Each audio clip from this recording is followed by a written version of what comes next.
Estamos de volta com o primeiro bloco do Tribuna Livre desta sexta-feira, hoje 30 de agosto, agradecendo sempre a sua audiência, a sua companhia e relembrando que você pode rever esse programa acessando o site www.oriobranco.net. Ele também será reprisado amanhã, sábado, dia 31. Conforme eu anunciei antes do intervalo comercial, nossos convidados de hoje, Major Cláudio Falcão, porta-voz do Corpo de Bombeiros, e o Tenente Coronel James, coordenador da Defesa Civil Estadual. Major Falcão, recentemente tivemos uma informação de que as queimadas no Acre, no mês de agosto, aumentaram mais de 400%. É uma informação verdadeira? É uma informação verdadeira. Infelizmente, uma informação verdadeira em relação a focos de calor, né, que é dado pelo satélite e tudo mais queimadas rurais. E nós temos também um aumento significativo no mês de agosto das queimadas urbanas também. Nas queimadas urbanas, nós chegamos ao número de quase 250% de queimadas urbanas em todo o estado, especialmente Rio Branco, fazendo o mesmo comparativo com o mesmo mês de agosto do ano passado, de 2018. Agora, só aproveitando, essas queimadas urbanas, elas são queimada de quintal? Como é que é isso? As queimadas urbanas, elas se dão justamente no centro urbano. E nós contabilizamos esse número de queimadas urbanas através da nossa chamada, através de 193. Esse número de queimadas urbanas não é dado por satélite, até mesmo porque o satélite às vezes não pega uma área pequena. Ele precisa de uma área maior para poder fazer a leitura. Então, nós contabilizamos esse tipo de queimadas urbanas, incêndios urbanos ambientais, através das nossas chamadas diretas de emergência 193. Mas, coronel, também o coronel James, eu não sou um xiita ecológico. Não sou e nem quero ser e nem pretendo ser. Tampouco eu não sou um devastador. Sim. Agora, na medida em que, na beira de uma estrada, à margem de uma estrada, aquela grama, aquele capim que cresce na margem da estrada, se contabiliza como incêndio na Amazônia, ajuda ou conspira contra nós, que ajuda na especulação, na espetacularização da queimada da floresta amazônica. Que a preocupação mundo afora é que nós estamos queimando a floresta amazônica. Entendeu, Osmir, também? Eu queria uma explicação sobre isso. E sem contar também as queimadas controladas, né?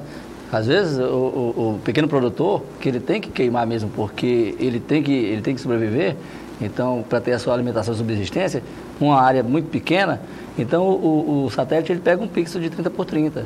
Entendeu? Às vezes a queimada é controlada, mas é contabilizado lá no Instituto que aquilo é um incêndio, é um foco. Aí dá a pirâmide de incêndio então, e acabou. O que acontece é que está tendo um alarde muito grande na situação que não é uma situação complicada. Quando você fala de alarme muito grande, então a situação está sob controle? Está sob controle.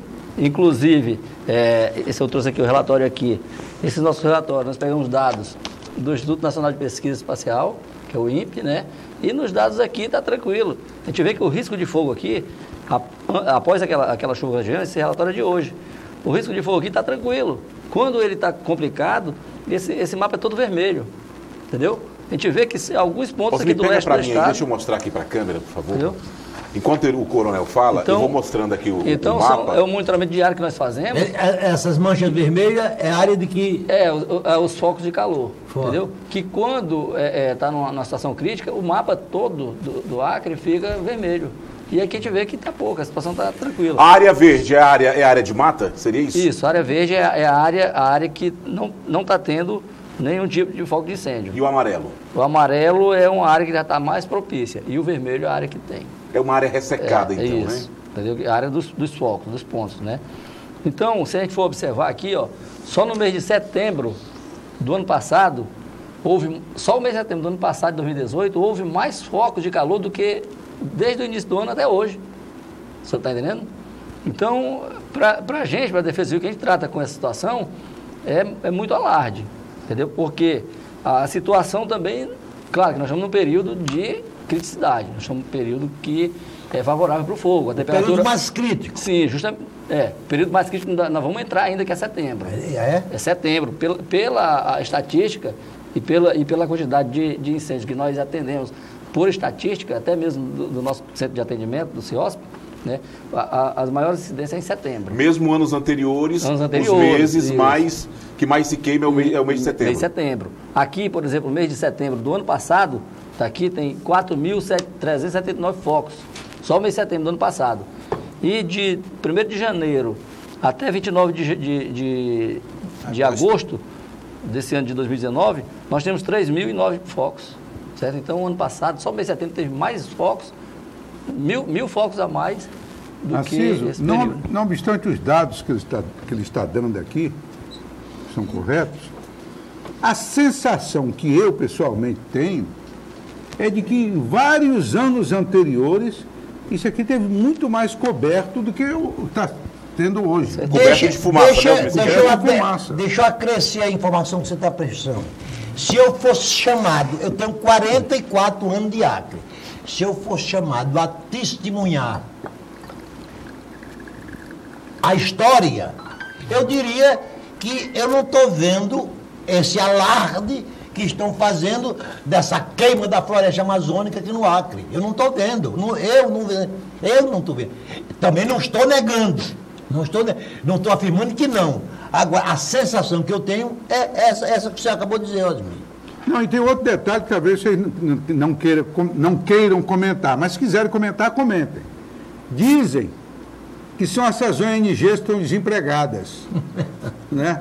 A ONG, porque essa ONG, eu não estou aqui generalizando, mas Narciso, há muita picaretagem. Hein? Veja bem, a imprensa, ela é um órgão que pode ajudar a gente, mas também pode prejudicar.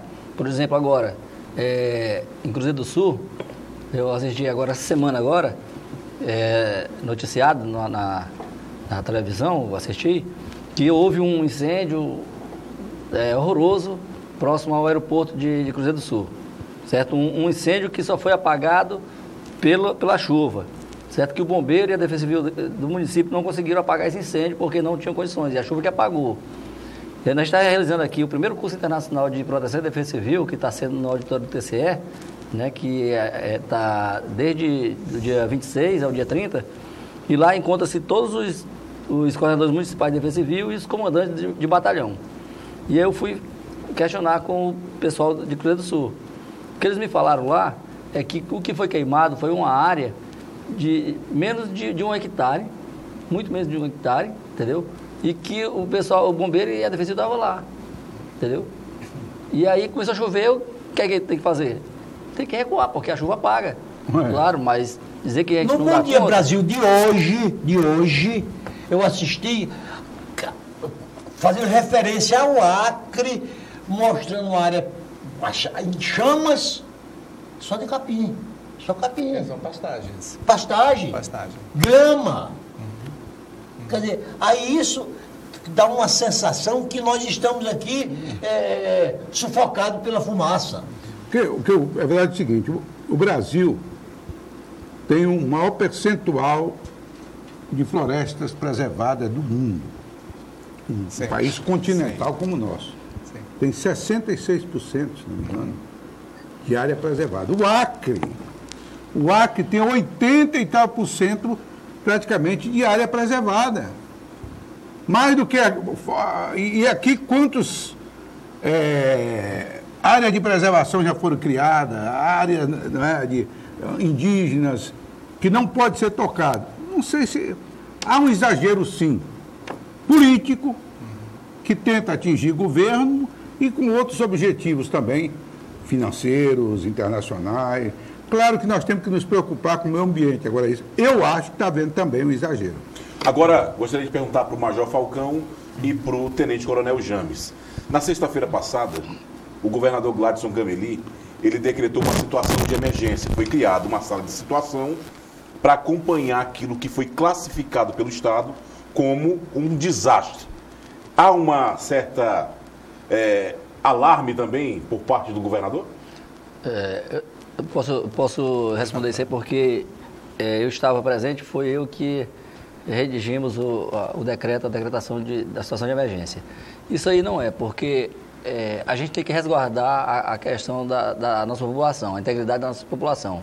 Mesmo que seja queimado pasto ou floresta, está sendo emitido CO2, entendeu? E a gente faz o controle da fumaça também e a gente vê que os limites estão muito superiores do que são considerados pela OMS, entendeu?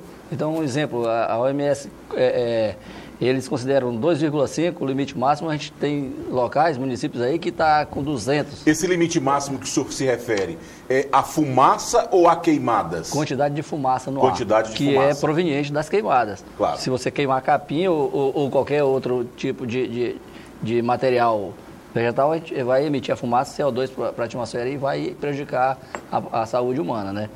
E, então, a questão da declaração da situação de emergência é para a gente se resguardar, para a gente resguardar a integridade da população, bem como garantir também que a gente consiga trabalhar, né, de forma mais rápida. E certo? possibilita mais recursos para o Estado também? Se for realmente reconhecida a situação, sim. Né? Agora nós estamos trabalhando, a Defesa Civil está trabalhando com a coleta de informação de todos os setores para preencher o formulário de informações de desastre da Defesa Civil Nacional para repassar para eles reconhecerem a situação. Major Falcão. Exatamente. Eu quero só corroborar com as palavras do Coronel James. O governador do Estado, o governo do Estado decretou a situação de emergência justamente pela assessoria da Defesa Civil Estadual, onde fez vários considerandos em relação ao que nós estamos passando. E o Coronel colocou muito bem em relação à quantidade de fumaças e poluentes que está no ar, que vale ressaltar também que essa poluição toda que nós nos encontramos não é apenas proveniente das queimadas no Acre. Nós recebemos fumaça de outros estados, de outros países, porque realmente aqui no Acre é onde o vento faz a curva.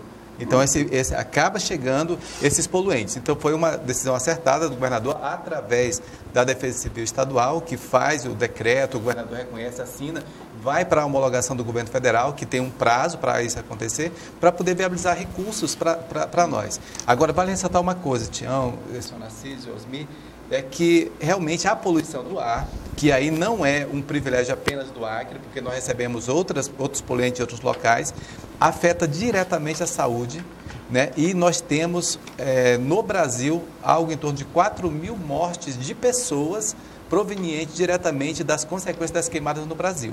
E aí toda essa questão da Amazônia é porque nós fazemos parte de 8 estados da Amazônia e ainda parte do Maranhão.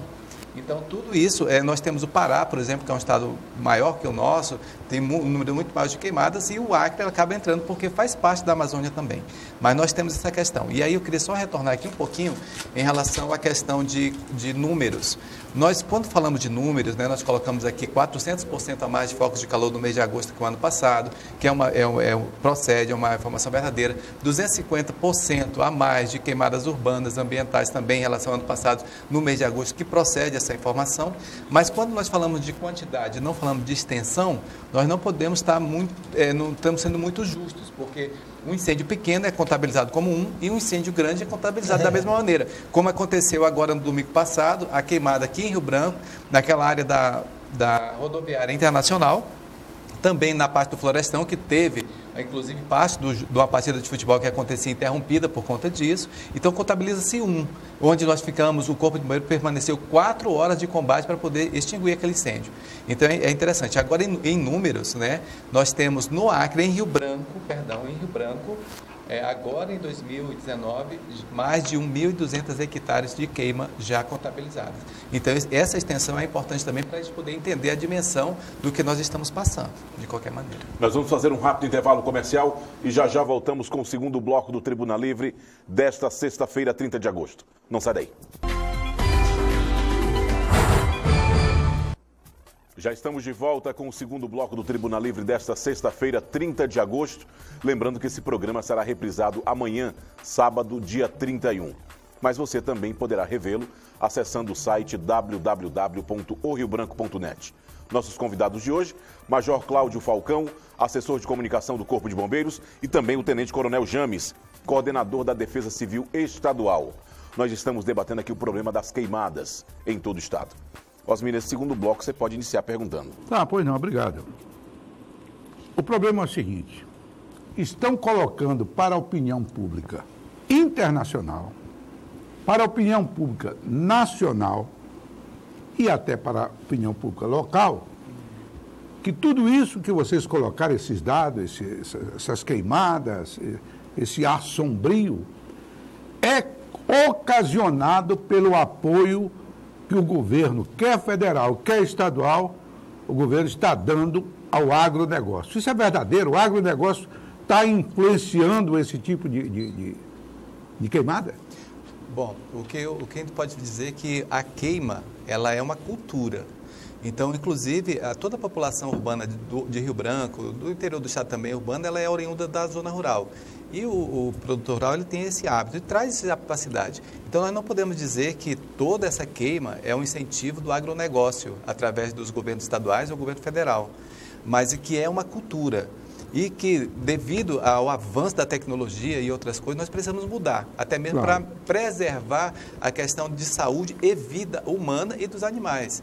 Mas afirmar que é do agronegócio, nós não podemos afirmar. Evidentemente que nós temos, por exemplo, na questão urbana, muitas queimadas, porque as pessoas aproveitam esse momento seco, esse momento de estresse hídrico, para poder se livrar de entulhos, limpar seus quintais. E no caso da zona rural, em pequenas propriedades, a pessoa queima para o plantio. Mas vale ressaltar um dado importante.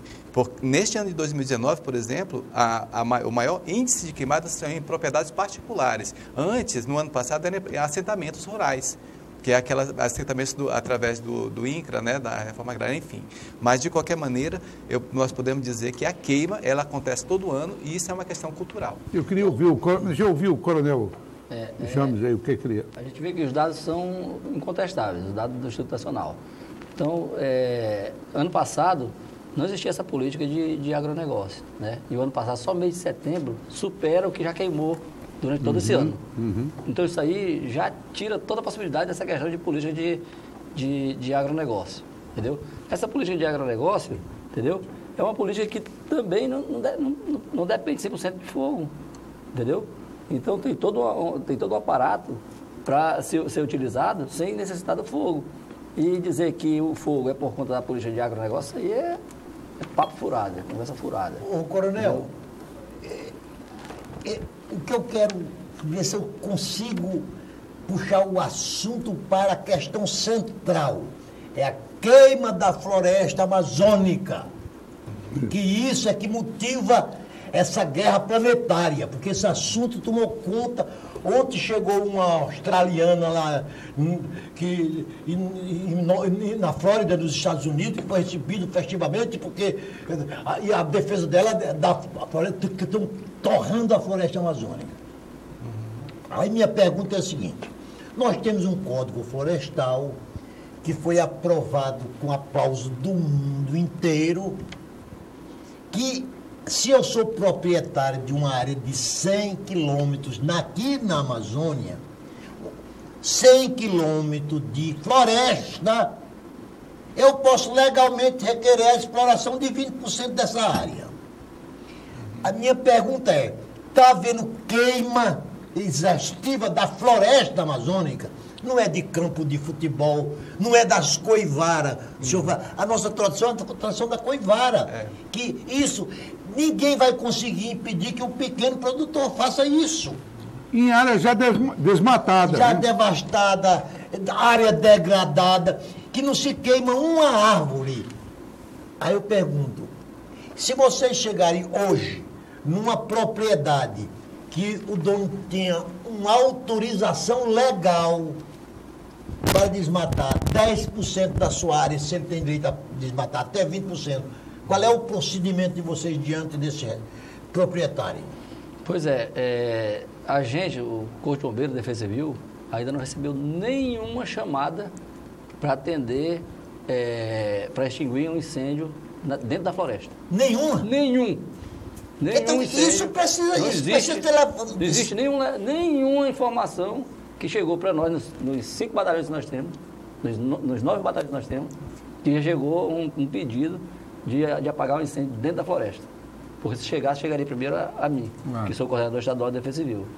E até hoje não chegou, entendeu? Então, o que acontece? Já vi a informação do pessoal do Sename, da Bolívia, do Peru, inclusive, dizendo que lá no Peru tinha adentrado a floresta.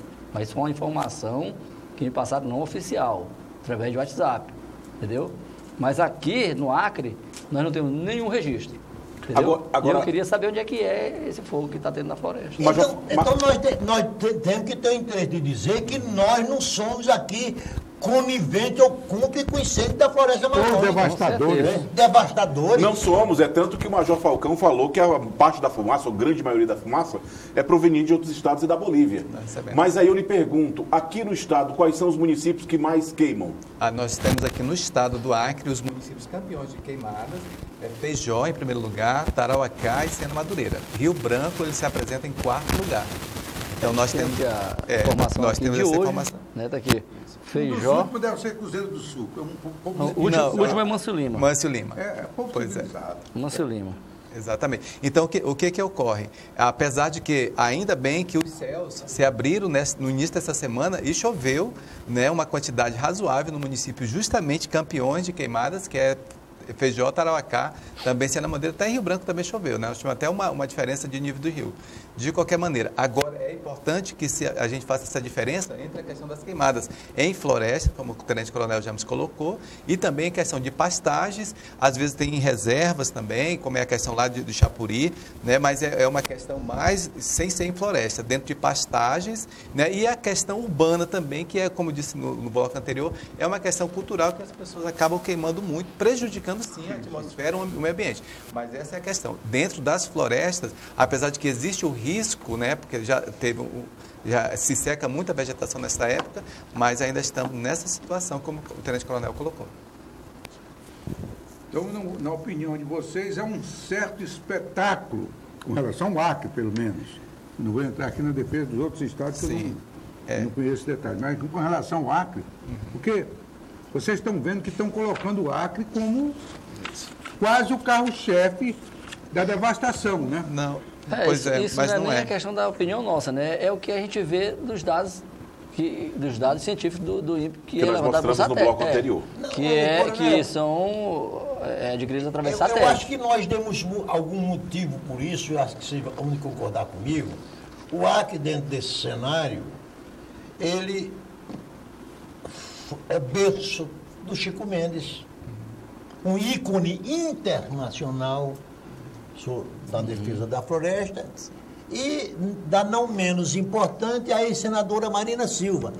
Ontem mesmo a senadora Marina Silva, ela pintou um quadro que ela, como acreana, que pouco está se fazendo presente no Acre, ela pintou um quadro muito feio, né?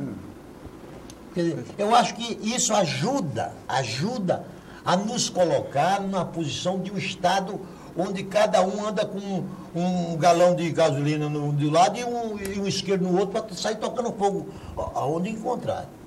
Agora, Coronel James, se fala da quantidade de CO2 que é dispensado aí no meio ambiente, se fala dos focos de queimada, e eu lhe pergunto, prejuízos para a fauna, para os animais da floresta, existem também, apesar de não ser incêndio na floresta, mas sim em áreas de campo, vamos dizer assim? Existem vários dados que a Defesa Civil ela é incapaz de repassar. Por quê? Porque nós não trabalhamos nessa área da questão de prejuízo. O que a gente faz? A gente procura os órgãos, os setores que trabalham nessa área para a gente pegar essa informação, que inclusive são informações que a gente tem que colocar no formulário de informações de desastre para inserir no decreto de situação de emergência para ser reconhecido. Então, são várias informações que têm que ser postas lá. E uma delas é a questão dos prejuízos causados na fauna e na flora. Certo? Esse levantamento a gente já pediu para o pessoal do CEPROF, Emater, todos esses órgãos que trabalham nessa área, para a gente estar coletando essas informações para a gente mandar para Brasília, para ser reconhecido a nossa situação de emergência. Com certeza, se está havendo fogo, que a gente não vai dizer que não está, claro que está havendo fogo, está tendo um certo prejuízo, né? Inclusive com a questão de saúde, que também é um prejuízo. Quando alguém se interna lá no hospital, quando alguém é medicado lá, a gente está tendo um prejuízo, né? E esse levantamento a gente está fazendo também com a parte de saúde, né? A gente está levantando as internações e as consultas.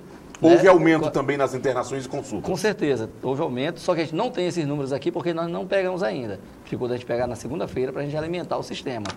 Ele tem razão. Nossa maior preocupação hoje é aqui com o Narciso. Por quê? Essas queimadas, essas coisas aqui, em virtude da tua idade, entendeu? Aí a gente fica preocupado. Tá certo. Nós temos os grupos vulneráveis. Os grupos vulneráveis, nós é temos velho um e criança. público, nós temos um público que é mais vulnerável a essa questão. Mas, coronel e major, me parece que essa antipropaganda feita contra a Amazônia e, em última análise, ao Brasil, ela se deveu muito à nossa diplomacia não ter agido a tempo de desmentir isso lá fora e de ter sido ajudado também pela verborragia do presidente Jair Bolsonaro, que fala às vezes pelos cotovelos e que, em vez de diminuir as especulações, ele acaba inflamando. O senhor concorda com isso? Não. Olha, eu vou lhe dizer uma coisa. Tem aquele ditado que diz que não tem um mal que não traga um bem, certo? Toda essa divulgação aí feita pela imprensa internacional, nacional, local, né? Isso trouxe para a gente também um efeito positivo, que foi justamente a decretação da garantia da lei e da ordem, da GLO, né? Que hoje vai nos apoiar no sentido de recursos pessoais, materiais e equipamentos. Né? Para a gente isso aí é bom demais, porque, veja bem, o Corpo de Bombeiros, a Defesa Civil, conta com o efetivo do Corpo de Bombeiros. O Corpo de Bombeiros hoje tem 490 homens praticamente, aproximadamente, em todo o estado, distribuído em todo o estado. Então o que acontece? O estado do Acre é uma imensidão. Então a gente não dá conta, só nós, de abraçar toda essa causa. Entendeu? E agora mesmo o Exército já colocou à nossa disposição 1.000 homens, que nós já capacitamos. Fizeram um treinamento. Fizemos treinamento para o combate e que vai nos auxiliar, tá entendendo? Nessa questão do combate, identificação dos focos, identificação de prejuízos, entendeu? E essa disponibilidade pessoal já em decorrência dessa decretação. Sim, né? Sim. Essa decretação. Então isso aí para a gente é muito bom, entendeu? É uma coisa que da situação ruim para a gente, mas que está vendo um recurso para a gente. Nós vamos fazer um intervalo. Mais um intervalo comercial e já voltamos com o terceiro bloco do Tribuna Livre. É rapidinho.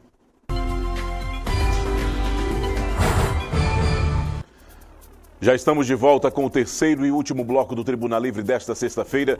Lembrando que o programa será reprisado amanhã, sábado, dia 31, e que você também pode rever acessando o site orriobranco.net. Nossos convidados de hoje, Major Cláudio Falcão, assessor de comunicação do Corpo de Bombeiros, e também o Tenente Coronel James, coordenador da Defesa Civil Estadual. Nesse terceiro bloco, Narciso inicia perguntando. Narciso, fica à vontade. Uma pergunta assim meio capciosa. Vamos supor que, em saindo daqui, vocês são notificados de que está acontecendo um incêndio de proporções consideráveis. Certo. Vocês disporiam já e agora de estrutura para debelar esse incêndio? Sim. Qualquer lugar do estado. É mesmo, a gente teria condições de atender. Entendeu? Agora, dentro das limitações. Tipo assim, a gente tem que saber a localização, né? A gente tem que saber de que se trata, né? Se realmente é um incêndio florestal, se é um incêndio, é uma pastagem que está queimando, né? E de acordo com essas informações, a gente teria a capacidade da gente levantar o número de pessoas e material para empenhar nessa missão. Agora, num complemento do que o coronel está falando, o que ocorre? Você colocou da seguinte maneira, Narciso: se nós nos debelássemos agora, se tivesse uma informação de um grande incêndio, nós temos estrutura. Temos. Agora, o que tem ocorrido é que, simultaneamente a nós temos mais de temos 2, temos 3, temos 4, nós temos, muitos dias, algo em torno, na questão urbana de Rio Branco, 80 chamados durante 24 horas e que são 10 chamados ao mesmo tempo. E o material de apagar é sempre água? Não, não é sempre água, porque nós temos os abafadores, né? Nós temos material facões, nós temos como fazer acero, nós temos outras técnicas e estratégias de combate ao fogo. Tudo isso é utilizado. E, evidentemente, nós utilizamos a água de uma maneira muito racional, com bombas costais flexíveis que nós temos, através de carretas que nós transportamos em caminhonetes também, com capacidade de 1.000 litros, e fazendo esse combate de maneira muito racional, buscando as estratégias. Muitas pessoas, às vezes, não entendem a estratégia do Corpo de Bombeiro dentro de um incêndio ambiental ou florestal. Mas nós precisamos utilizar disso para termos a inteligência para poder debelar. Agora, complementando mais do que o Narciso perguntou da questão de equipamento, de material, no bloco anterior, o Tenente Coronel James falou dos militares do Exército que estariam auxiliando. Tem material, tem equipamento para esses homens também trabalharem? Tem material e tem equipamento para esses homens trabalharem. Nesse momento, nós estamos fazendo um treinamento com eles, justamente para indicar essa questão do Exército. Vale lembrar também que, além do Exército, dos homens do Exército que está sendo disponibilizado para o Corpo de Bombeiros sobre a coordenação, nós também estamos treinando os policiais militares e a Polícia Civil, não para o combate, mas para a questão da repressão, da fiscalização, de maneira que, com esse conjunto de ações, nós podemos realmente dar conta dessa demanda. Veja bem, amanhã a gente tem uma reunião já com a cúpula do Exército, né, para a gente aliar justamente isso aí, a questão do material. A gente está com o levantamento do material pronto, porque o Exército tem todo esse material que vai repassar para a gente para ser utilizado com os homens dele, entendeu? Então, a questão de material e de pessoal, graças a Deus a gente está tranquilo, porque a gente tem o pessoal e material adequado para a gente atender essa Vocês constituem uma espécie de força-tarefa, é? Isso, e mais uma informação, o bombeiro do Acre é um dos bombeiros melhores do Brasil na parte de incêndio florestal. Por quê? Nós somos capacitados e que realmente aqui acontece a coisa, entendeu? Então, nós somos capacitados na prática, entendeu? Em 2005, eu fui o comandante da operação de Chapuri, entendeu? Na época, foi o maior incêndio florestal do Acre e eu comandava lá com 180 homens, do Bombeiro, Polícia Militar, Exército Brasileiro, entendeu? É claro que nós não debelamos todo o incêndio. A chuva acabou, mas nós protegemos as casas, as residências, não deixamos pegar fogo. Eu quero abordar uma questão que sempre nos preocupou aqui no Acre e na Amazônia. Nós, quando estivemos no Congresso Nacional, tivemos muitos debates com ambientalistas. Alguns deles, o Narciso sabe bem disso, dizem o seguinte: não é para tocar numa folha de árvore na Amazônia. Esses momentos, como acontece hoje, carregam a bateria desses ambientalistas para cada vez mais querer impedir o desenvolvimento, mesmo usando aquela palavra sustentável. Cada vez mais eles utilizam isso, né? Eu ainda me lembro, só para de uma forma rápida, que para nós construirmos o governo ainda do Sarney, para construir, asfaltar, aliás, a BR-364, de Porto Velho a Rio Branco, foi um problemão, hein? O grande problema que nós enfrentamos foi uma questão ambiental. Eles queriam até medir os decibéis dos animais, dos carros, aliás, para saber se esse barulho não impactava os vidros dos animais. Dos animais que moravam na floresta. Você vê que é uma coisa complicada. Então, nós temos que, e aí eu gostaria de ouvir a opinião de vocês, mesmo diante desses fatos que acontecem anualmente, nós precisamos ter esse cuidado de não querer, com isso, impedir também que se promova o desenvolvimento de um Estado, né? Um Estado que tem 87% de sua área preservada. Não é isso? É verdade. Eu acredito que possa haver uma conciliação entre o desenvolvimento e a preservação, né? Sem exageros de ambos os lados, nem de um lado nem de outro.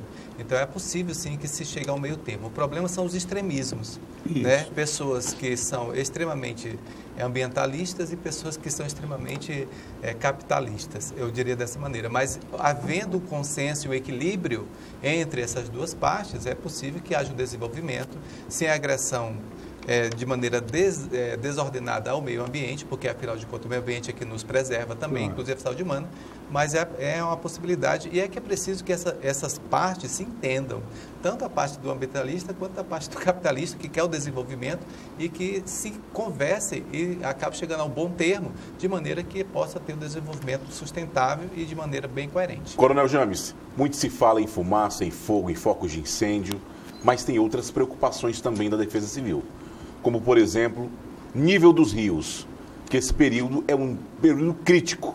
Como é que vocês trabalham para tentar controlar essa situação?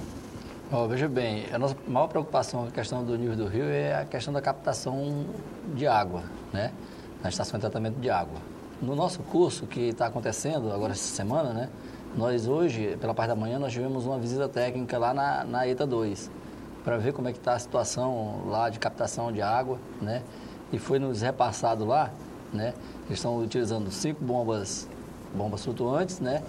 E que a situação é tranquila.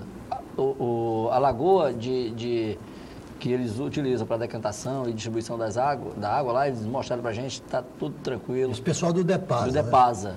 E o que acontece? Quanto à questão da captação de água, está muito tranquilo por enquanto. Talvez possa piorar se o rio diminuir mais o seu nível. Mas a gente viu que já essa semana, através daquela chuva, nós já tivemos um aumento no nível do rio. Pouquinho, mas tivemos.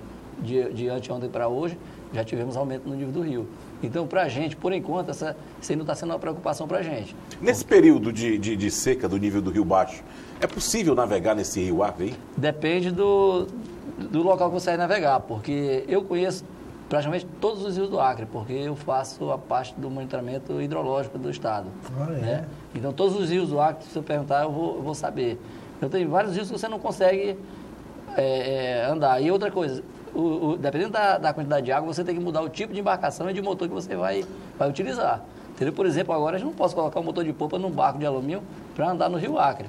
Mas se eu quiser andar no rio Acre, eu posso colocar um barco menor e colocar um motor de rabeta que a gente vai conseguir andar. Quando eu pergunto isso, Osmi, Narciso, Major Falcão, é porque a gente percebe e acha que o rio Acre está completamente morto ou que está completamente seco. E a gente já conversou outras vezes que também é uma situação que inspira cuidados. A questão, por exemplo, de banhos, né, Major Falcão? É isso que eu ia falar. No rio, que às vezes a gente acha que o nível está ali só cobrindo a canela, como diz o outro, mas tem os bolsões, que o senhor costuma chamar, que é um grande perigo também. Do ponto de vista operacional do Corpo de Bombeiros, aí, se referindo não à navegação, mas principalmente essa questão do lazer, nós estamos no momento, enfrentando altas temperaturas e que as pessoas são atraídas naturalmente pela água. E durante esse período nós temos diversas praias, vamos colocar dessa maneira, que surgem ao longo da margem dos rios, não só do rio Acre, mas em outros rios também. E as pessoas procuram esse local. Evidentemente que, juntamente com o lazer, a pessoa quer incrementar uma bebida, com um churrasco, seja o que for. E aí há o descuido.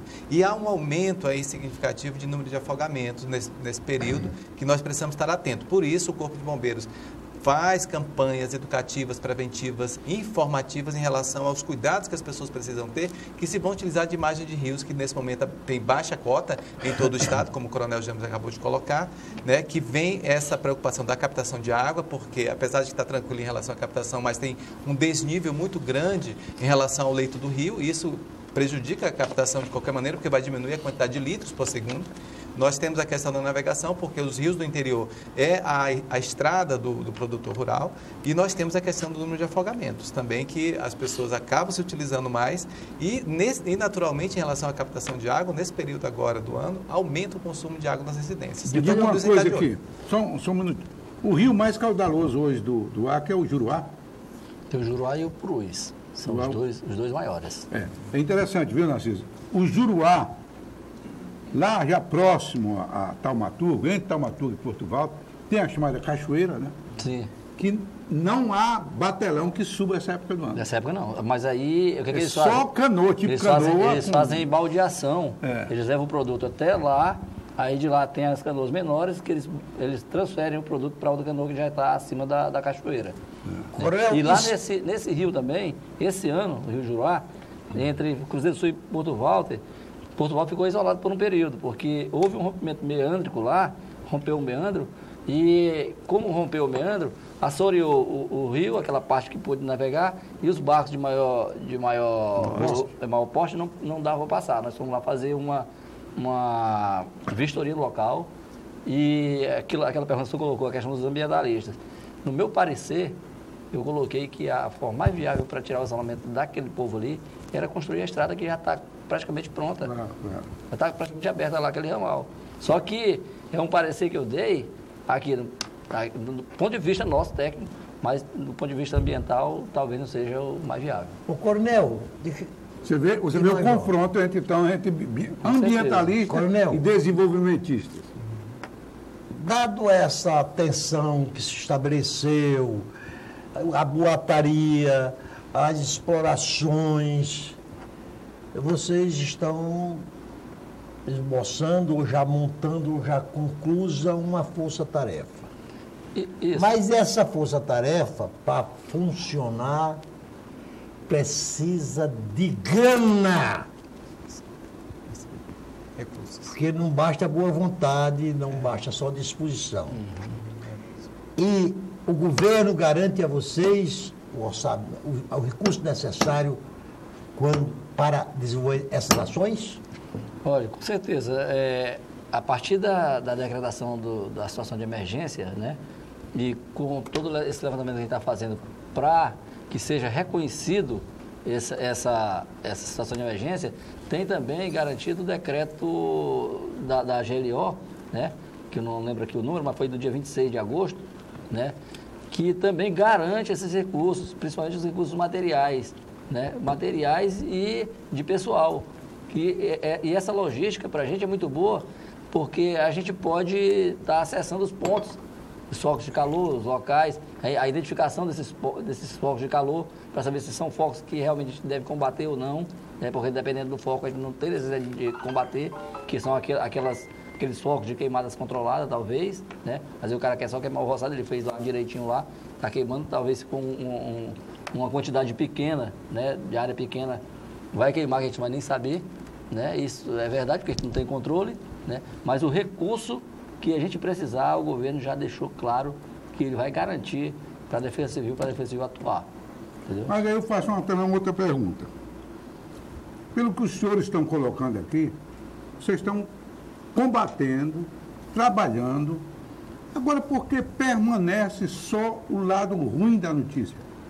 Quer dizer, só a devastação e não o combate que se está fazendo aí, as causas disso, não é? Eu acredito, seu Osmir, que na realidade, um interesse, né, de determinados segmentos midiáticos que querem justamente fazer essa parte que é apenas a parte negativa. Né? Porque existe também a parte positiva. O Corpo de Bombeiros, não apenas nesse ano, mas em todos os anos anteriores, fazem frente, nós nos desdobramos. Nesse momento, o comandante-geral do Corpo de Bombeiros suspendeu férias, suspendeu dispensas, para colocar o seu efetivo inteiramente à disposição da população, né, de uma maneira mais coesa, mais incisiva, para poder fazer esse combate. E nós buscamos esses meios. E não é apenas o Corpo de Bombeiros, como a Defesa Civil Estadual, né, também que é um segmento, o Corpo de Bombeiros, o coordenador está aqui, outros órgãos também que têm trabalhado bastante, a fiscalização aumentou, nós estamos preparando homens do Exército também, inclusive para trabalhar na parte da fiscalização, porque o Exército desencadeou uma operação chamada Floresta Verde, que faz a parte de fiscalização, nós estamos treinando o pessoal da Polícia Civil, da Polícia Militar para poder também fazer isso, então todas as ações positivas para que a gente tenha o controle dessa situação, mas precisamos esclarecer uma coisa, que nós ainda trabalhamos com a cultura, que é a cultura da queima, mesmo nas pequenas queimas, juntados com toda aquela poluição que nós já falamos aqui anterior, acaba prejudicando muita gente. Mas, de qualquer maneira, existe sim o controle dos órgãos, né, e o esforço do Corpo de Bombeiros, em particular, como o Coronel Jânio bem colocou, nós, nesse momento, quem faz frente aos combates de incêndios florestais, ambientais e urbanos é o Corpo de Bombeiros. A ajuda está para chegar. Nós estamos preparando isso, mas nesse momento é o Corpo de Bombeiros que faz todo esse trabalho. Nosso tempo está estourado. Mas deixa só, se o Osmir tivesse me feito essa pergunta, eu teria respondido para ele o seguinte: é porque os boatos especulativos andam de elevador e a verdade só por escada. Também podemos dizer isso. Nosso tempo está estourado. Osmir, para finalizar. Não, eu agradeço a presença tanto do Major Falcão como do Tenente Coronel James. E é preciso esclarecer a opinião. Eu acho importante esse debate, porque é preciso mostrar o outro lado. Porque eu só vejo, volto a dizer, Nascimento, eu só vejo a notícia de devastação, como se vocês estivessem parados no tempo. E a coisa ocorrendo assim. À medida que vocês estão vindo a público esclarecer o que é que está ocorrendo, por que ocorreu e as medidas que estão sendo tomadas para conter essa onda toda, isso é importante. Então, meus parabéns aos dois. Narciso. Eu apenas quero encerrar o programa e com o aval de vocês dois também, desmistificar duas mentiras. Primeiro, a Amazônia não será nunca internacionalizada, né, Osmir? E que nós não somos o pulmão do mundo. Também não. Major Falcão. Eu quero agradecer a oportunidade, o convite, né, de estar aqui no debate, né, com o coordenador de Defesa Civil Estadual, né, com o senhor Narciso, que tem tanta experiência, o Osmi também, você, Tião, agradecer e me dirigir à população dizendo que o Corpo de Bombeiros está à disposição da população 24 horas por dia, 7 dias por semana. Nós temos os nossos combatentes que são treinados e estão preparados para poder atender a comunidade, porque, afinal de contas, ela é o nosso final, é o que nós nos importamos mais. E, junto com vocês, com a população, nós podemos, sim, melhorar toda essa questão de meio ambiente e mostrando as ações positivas que todos os órgãos, inclusive o Corpo de Bombeiros, têm feito durante esse momento de crise. Tenente Coronel James. Também quero agradecer aqui a oportunidade de divulgar nosso trabalho, né? E estamos também à disposição de qualquer outras pessoas que queiram saber das informações, a gente está à disposição para repassar as informações, para não estar passando informação errada para a população, né? Então, a população não precisa ter informações negativas aqui, né? A gente está à disposição na Defesa Civil para qualquer esclarecimento. Gostaria de agradecer o Major Falcão, que é porta-voz do Corpo de Bombeiros, o Tenente Coronel James, coordenador da Defesa Civil Estadual, e agradecer principalmente a sua audiência. Você que ficou com a gente até agora, muito obrigado pela audiência, pela companhia. Esse programa será reprisado amanhã, sábado, dia 31, e você também pode revê-lo acessando o site oriobranco.net. Se Deus quiser, nós voltaremos na próxima sexta-feira com mais um Tribuna Livre. Um ótimo final de semana e até a próxima sexta.